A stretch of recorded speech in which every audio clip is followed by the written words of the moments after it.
First things first, I want to apologize for not uploading a video last Monday. I was very busy. Hello everybody and welcome back to another video on the channel. It hasn't even been a month since the Resident Evil 4 Remake came out and Capcom have already released their first DLC for the game. They have expanded upon their masterpiece by giving us Mercenaries. Now, Mercenaries is a new DLC / game mode which was introduced in the original game. The Mercenaries contains a lot of high adrenaline, fast-paced, purely action-focused gameplay. Back in 2005, this was a main component alongside separate ways and the main story. As difficult as it was a lot of fun, and let's see how they remade it now in 2023. But just before we explore the Mercenaries, I want to announce a giveaway that I will be doing on this channel where the first 1000 subscribers will be entered into a giveaway to win a £10 gift card for Xbox, PS4 or Steam, depending on your preferred platform. So just simply subscribe to have a good chance of winning this prize. Once the channel hits this sub goal, the winner will be announced via YouTube community post. Best of luck.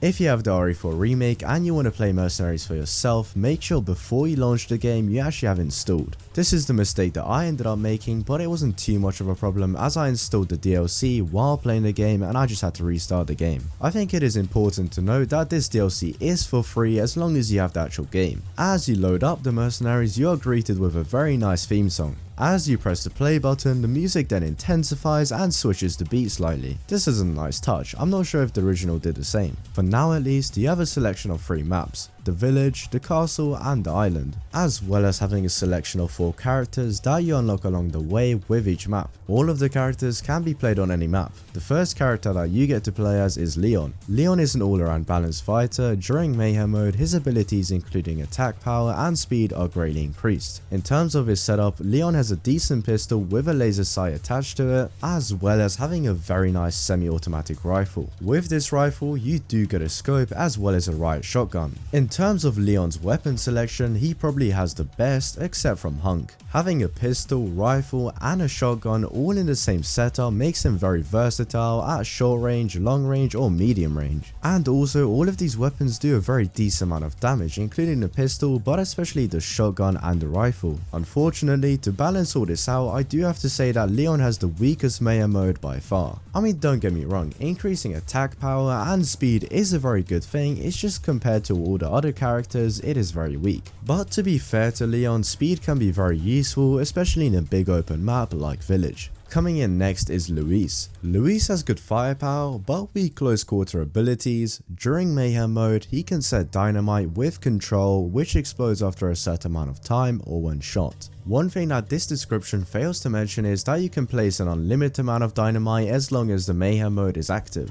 Luis's setup includes the classic Red 9 with a bolt action rifle and a thermal scope. Overall, this setup isn't exactly the greatest as it is quite terrible in close range combat, as well as both weapons having incredibly slow reload speed and slow fire rate. So when you're in a pinch and you're being cornered by enemies on all sides, it is quite hard to use these weapons to clear a path. If you want to survive and thrive as Luis, you will need to use parries and make use of his stagger mechanic. Both Leon's and Luis's stagger mechanic are very effective in clearing a path and knocking down a large group of enemies. But also making sure that you are saving up for his mayhem mode is also key for survival. As long as enemies are relatively near to it, it should one-shot pretty much all of them, including bosses. Another thing that the description fails to mention is that this dynamite can't actually hurt you, only enemies. Looking at Krause, he has strong melee attacks and explosive arrows at his disposal. During mayhem mode, he mutates and can deal close quarter damage along with thrust attacks. In terms of Krause's loadout, he has a bow which he can fire explosive arrows from, he has a TMP, a special made knife and some flash grenades. In terms of comparing all the different weapon classes between each character, Krause is probably one of the weaker ones just because of the TMP. A TMP, fully upgraded and fully mastered, is alright at best. But just by stock self, the TMP is really god awful. This gun does little to no damage, eats up ammo unlike any other gun, and the recoil is just uncontrollable. On the other hand, his bow is pretty good. It does a lot of damage, it can disperse crowds and a good way to deal with bosses. The only big problem with the bow is that you barely get any ammo from enemies and even at the start of the round. To be really honest with you, Krause's main saving grace is his knife. Krause always had an emphasis put on him in terms of his knife skills, and in the Mercenaries this very much comes in clutch. Say you barely have any ammo and your mayhem mode is charging up, what you can do is just whip out the knife and kill everyone. His mayhem mode is also quite effective as it can one-shot bosses using the stinger, and is just very good at taking out a group of enemies all at once. And at last but definitely not least is my boy Hunk.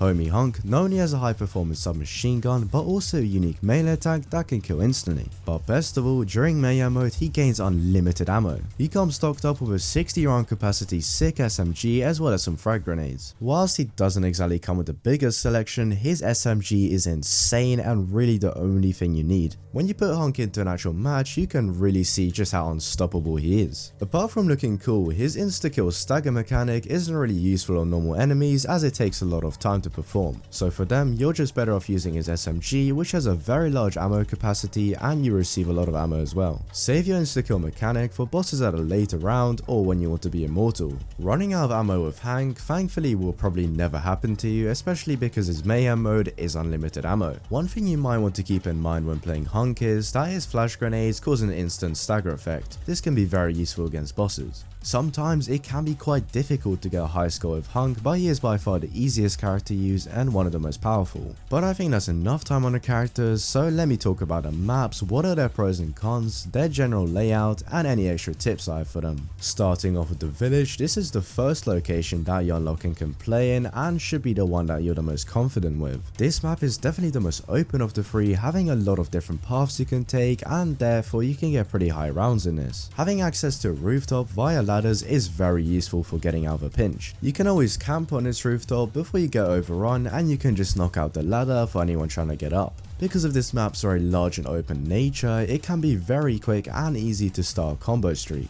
But this tip can generally be used throughout all of the maps. With all three of them, make sure you scout out the location that has the most open spaces and start your combo streak there. One specific tip for the villagers: if you see any chickens, make sure you shoot them on sight as they have a chance of dropping a golden egg, which can increase your score. Next up is the castle, which you unlock after playing the village and when you unlock Luis. Now unfortunately, the visibility on this map is pretty poor to say the least. It is currently the dead of night and you can only mainly see the torches and your gunshots. To be honest with you, this map probably has the hardest enemy selection as you have to deal with the garage doors, the one-shot plaggers, the normal plaggers, and you are introduced to the shield enemies. For enemies with a shield, make sure you use explosives or high penetration weapons. For the plaggers, especially the one-shot ones, make sure you use flash grenades. In terms of dealing with the garage doors, I personally recommend using Luis. His mayhem mode with the dynamite I'm pretty sure can one-shot them. And my final tip for the castle is make sure you destroy the catapults as soon as you can. Next to all of them, you can find explosive barrels which you just need to shoot to take them out. If you don't, these become a really big nuisance and they do a stupid amount of damage. I can't lie, it took me a long time before I realized I can actually,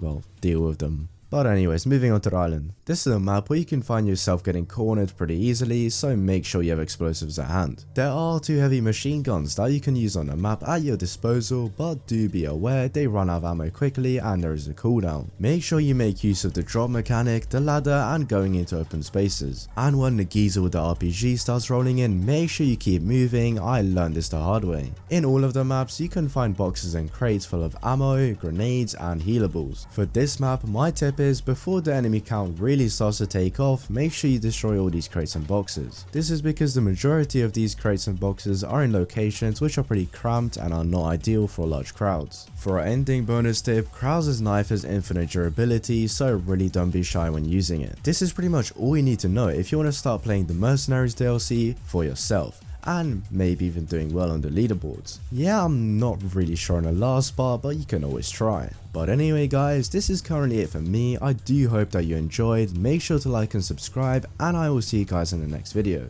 Goodbye.